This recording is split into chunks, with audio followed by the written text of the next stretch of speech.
సర్పంచ్ బరిలో యువ నాయకురాలు తెలంగాణ రాజ్యాధికార పార్టీ నుంచి పోటీ. యువ నాయకత్వానికి మద్దతు ఇవ్వండి. ముంపు గ్రామాల సమస్యలపై పోరాటం చేస్తాం. సీర్లవంచ సర్పంచ్ అభ్యర్థి చల్ల వైష్ణవి అని ఒక వార్తను అయితే చూస్తున్నాం. సీర్లవంచ సర్పంచ్ అభ్యర్థి ఈమెనే చల్ల వైష్ణవి. ఈమె బీటెక్ చేసింది. ఒకసారి చూద్దాం వివరాలు. రాజన్న సిరిసిల్ల జిల్లా వేములవాడ అర్బన్ మండలం చీర్లవంచ గ్రామానికి చెందిన సాఫ్ట్వేర్ ఉద్యోగిని చల్లా వైష్ణవి తెలంగాణ రాజ్యాధికార పార్టీ తరఫున సర్పంచ్ అభ్యర్థిగా బరిలో దిగుతున్నారు. ముంపు బాధితుల సమస్యను పరిష్కరించడంలో వరుస ప్రభుత్వాలు విఫలమవుతున్నాయని విమర్శించిన ఆమె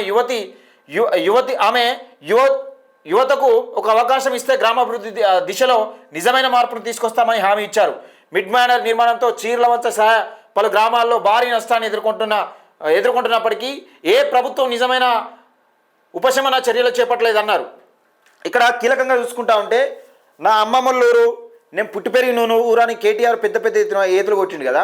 9.5 సంవత్సరాలు బీఆర్ఎస్ పార్టీ పరిపాలించింది. ఏమైనా మారిందా? అదే 9.5 సంవత్సరాలు పరిపాలించిన హయంలో పొన్నం ప్రభాకర్ ఎక్కడలేని ధర్నాలు చేసిండు, లేచి ఎగిరిండు. మరి ఏమైంది పొన్నం ప్రభాకర్ గారు? ఒక బీసీ బిడ్డనే కదా. మరి బీసీలు ఏదో బతుకులు ఆగమవుతా ఉంటే వీళ్ళు బీసీలు కనబడతలేరా మీకు? బీసీ బిడ్డలు ఆగమవుతా ఉంటే మీకు కనబడతలేదా? ఎందరో బీసీ బిడ్డలు, వీళ్ళనే కాదు ఎందరో బీసీ బిడ్డల బతుకులు ఆగమవుతా ఉంటే మీకు కనబడతలేదా?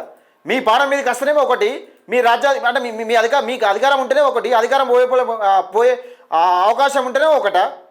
ఇది ఎన్నో అంటే ఇక్కడ అగ్రకులాల పార్టీలు ఎన్ని మారే కానీ మన బీసీల భవిష్యత్తులు మారతలేవు అనే విధంగా ఒకసారి చెప్తా ఉన్నారు.